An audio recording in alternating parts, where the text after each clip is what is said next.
Diriwayatkan oleh Imam At-Tabari di dalam tafsir beliau bahwasanya satu hari sebelum perang Badar, Abu Jahal itu berdoa, Allahumma aqta'una lirrahim. Ya Allah, siapa yang paling memutus silaturahim, wa atana bima la na'rif, dan membawa kepada kami sesuatu yang tidak kami ketahui, jadi sesuatu ajaran yang asing, fa'ahin hil ghadah, maka binasakanlah dia itu besok. Kalau riwayat dari Yazid bin Ruman, di antara doa Abu Jahal itu adalah Allahumma mansur ahabbadinaini ilaik. Wahai Allah, tolonglah salah satu dari dua agama yang lebih engkau cintai. Dinanal atiq, agama kami yang lebih dahulu, amdinahumul hadis, atau agama mereka yang baru. Saudara-saudaraku sekalian yang dimuliakan Allah Subhanahu wa taala, ketika saya membaca riwayat ini, terbetik dalam pikiran saya bahwasanya kok bisa Abu Jahal itu berdoa begitu. Sama enggak pikiran sampean kira-kira? Kok bisa-bisanya dia berdoa minta kepada Allah, pede betul kalau dia bakalan ditolong oleh Allah Subhanahu wa taala. Ini memberikan pelajaran bagi kita bahwasanya orang itu kadang tersesat sampai seperti kayak Abu Jahal itu enggak merasa dekat dengan Allah Subhanahu wa taala, merasa doanya akan dikabulkan oleh Allah Subhanahu wa taala, padahal pada kenyataannya dia jauh. Nah, kalau kita telisik kenapa Abu Jahal bisa begitu? Abu Jahal ini kan awalnya gelarnya itu Abul Hakam, bapak kebijaksanaan. Hidup antara 570 sampai 624 Masehi. Jadi usianya sekitar 54 tahun meninggal dia. Nama aslinya Amru bin Hisham.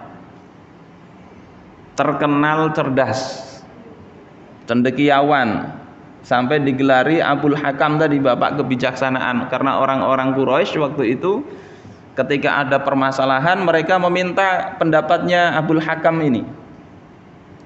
Kenapa orang bisa begitu? Begitu cerdas tapi bisa di akhir kehidupannya nggak bisa melihat mana yang benar mana yang salah. Kalau kita lihat ini kan berawal dari satu hal saja, yakni dari dia menolak dakwahnya Rasulullah Sallallahu Alaihi Wasallam. Diceritakan oleh sahabat namanya Mughirah bin Syu'bah radhiyallahu an. Suatu ketika Abu Jahal ini datang, Amru bin Hisham ini datang kepada Rasulullah Sallallahu Alaihi Wasallam, didakwahi Nabi, diajak untuk masuk Islam. Amr bin Hisham ini waktu itu belum dapat gelar Abu Jahal, gelarnya masih Abul Hakam. Amr bin Hisham ini menolak. Setelah itu Rasulullah pergi, Amr bin Hisham berkata, wallahi, demi Allah, inni la'alamu, sesungguhnya aku itu betul-betul ngerti, annama yaqulu haq, bahwasanya apa yang dikatakan Muhammad tadi itu betul. Aku tahu aja itu. Walakin yamna'uni syai'un, tetapi ada sesuatu yang menghalangi aku untuk ikut dengan Rasulullah, untuk ikut dengan Muhammad. Jadi tahu, ngerti, betul, tapi tidak mau ikut. Kemudian dijelaskan apa gerangan yang membuat Amr bin Hisham ini tidak mau mengikuti Nabi Muhammad. Jadi dia katakan alasannya, inna bani Qusay qalu final hijabah. Sesungguhnya Bani Qusay ini yakni bukan kerabatnya Rasulullah Sallallahu Alaihi Wasallam, moyangnya Rasul, itu mengatakan hijabah itu adalah hak kami.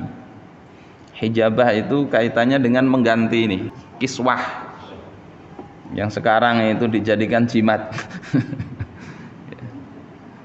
Ya memang kainnya kan kain bagus ya, dan memang ya kebanggaan memiliki itu, kebanggaan betul.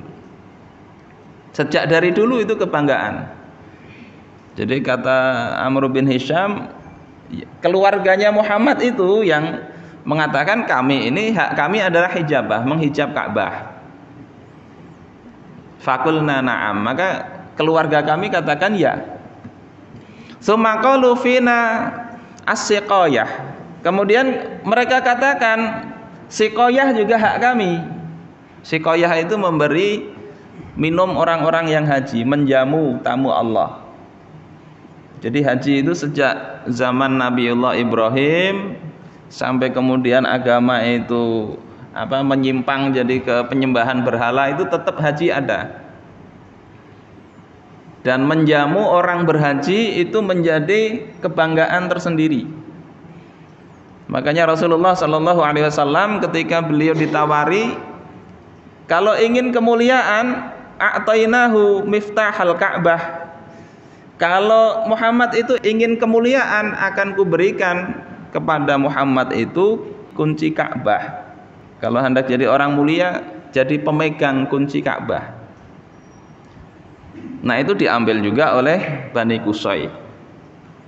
Sumaqalu finan nadwah. Kemudian mereka katakan kami ini adalah hak untuk nadwah, permusyawaratan itu juga hak kami. Maka kami katakan na'am, kata Amr bin Hisham. Sumaqalu final liwa. Kemudian untuk memegang panji, bendera, itu juga haknya dari suku kami. Kami katakan na'am. Jadi diambil semua itu oleh keluarganya Rasulullah Sallallahu Alaihi Wasallam, bukan kakek buyutnya Rasul. Kemudian mereka itu memberi makan orang-orang haji, kami juga memberi makan juga. Hingga kemudian ketika kedudukan kami itu sudah dekat dengan kedudukan Muhammad, karena Abul Hakam Amr bin Hisham ini usia 30 tahun sudah jadi anggota Darun Nadwah. Ibarat kita orang-orang bijaknya, ibarat posisi itu hampir jadi orang top. Tiba-tiba mereka mengatakan kenabian dari kami. Demi Allah aku nggak mau ngakuin. Sejak saat itulah permusuhannya begitu besar kepada Rasulullah Sallallahu Alaihi Wasallam. Bapak ibu-ibu sekalian rahimakumullah, awalnya cuma itu. Benar ngerti tapi tidak mau mengakui. Karena apa? Kesombongan tadi. Dan tidak sekedar dia tidak mau mengakui. Kalau nggak mau mengakui itu kan ya hak dia mungkin ya. Tapi Abu Jahal ini juga menghalang-halangi orang untuk ikut kepada Rasulullah Sallallahu Alaihi Wasallam, membuat makar, membuat perkumpulan yang untuk membunuh Rasulullah. Itu idenya Abu Jahal. Jadi orang itu begitu sudah punya ambisi untuk berkuasa seperti Abu Jahal ini, kebenaran tertutup dari depan matanya walaupun otaknya secerdas apapun. Sehingga kita hati-hati betul ketika kita melihat sebuah kebenaran, kalau kerasa nggak cocok ya dipaksa-paksalah untuk kita ikuti kebenaran itu. Kadang logika menerima tapi kepentingan yang menghalang-halangi untuk menerima kebenaran itu.